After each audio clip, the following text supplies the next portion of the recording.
সারা দেশে বেড়েছে ডেঙ্গুর প্রকোপ। হাসপাতালে ভর্তি হচ্ছে নতুন নতুন রোগী এবং এ বিষয়ে বিস্তারিত জানাতে গাজীপুর থেকে আমাদের সাথে যুক্ত হচ্ছেন সহকর্মী রফিকুল ইসলাম খান।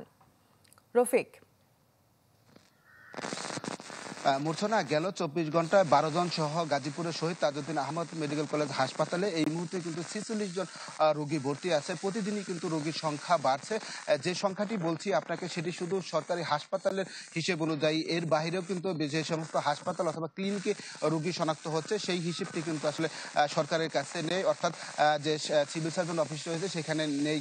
যারা মূলত আক্রান্ত হয়ে ভর্তি হচ্ছে হাসপাতালে সেই সংখ্যাটি শুধুমাত্র আমরা জানতে পেরেছি। তো আপনি জানেন যে দেশের সবচেয়ে বড় city corporation Gazipur city corporation, যারা আক্রান্ত হচ্ছে তাদের অধিকাংশই কিন্তু সিটি কর্পোরেশনের বাসিন্দা, আমরা হাসপাতাল সূত্রে জানতে পেরেছি।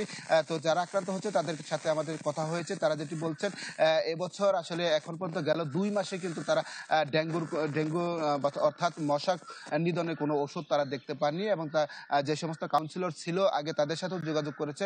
তারপরেও ঔষধ স্বল্পতার কারণে সিটি কর্পোরেশন এলাকাতে পর্যাপ্ত পরিমাণ আসলে মশক নিধনের ওষুধ ছিটানো যাচ্ছে না। এর বাইরে যে সমস্ত পৌরসভা ইউনিয়ন রয়েছে সেই সমস্ত এলাকায়ও কিন্তু মশক নিধনের তেমন কোনো উদ্যোগ আমরা দেখছি না।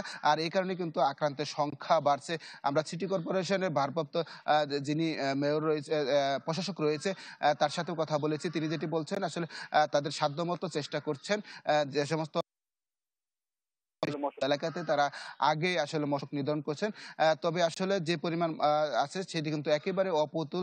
তো সংশ্লিষ্ট যারা আছেন এলাকাবাসী, সিটি কর্পোরেশন, পৌরসভা, ইউনিয়নের সকলেই কিন্তু দাবি করছেন পর্যাপ্ত পরিমাণে মশক নিধনের ঔষধ যেন ছিটানো হয়।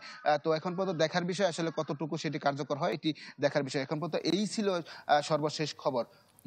রফিক, আপনাকে ধন্যবাদ। দর্শক, গাজীপুর থেকে আমাদের সহকর্মী রফিকুল ইসলাম খান আমাদের সাথে যুক্ত হয়েছিলেন, জানাচ্ছিলেন সেখানকার ডেঙ্গু পরিস্থিতি কি অবস্থা।